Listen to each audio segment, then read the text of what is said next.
We're the two teachers. Welcome to Check Mix, where you can check your understanding by mixing the essential words of American government and politics. Today's words: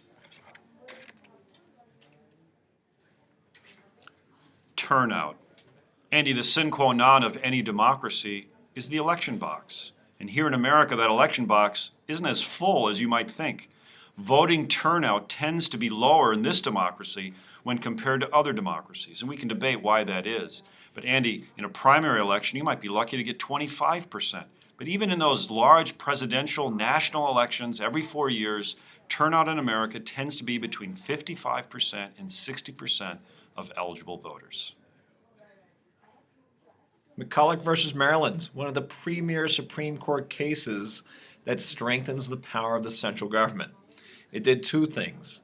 It told the national government that there's flexibility in the Interstate Commerce Clause so that Congress could create a national bank.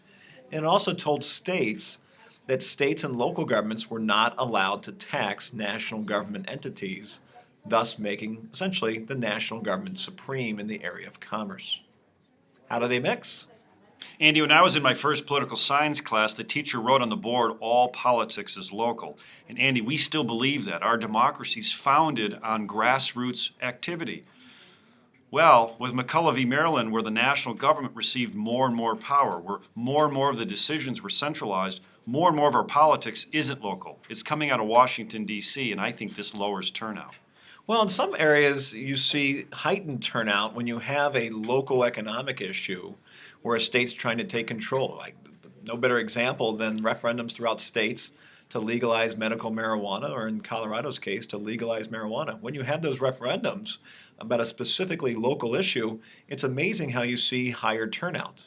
But when the national government has a say, it might suppress local efficacy. At the same point, though, Andy, McCulloch v. Maryland assured us that our Constitution works, that the central government that we so needed because of the failures under the Articles, that central government works for the people. And in that sense, maybe it actually increases turnout.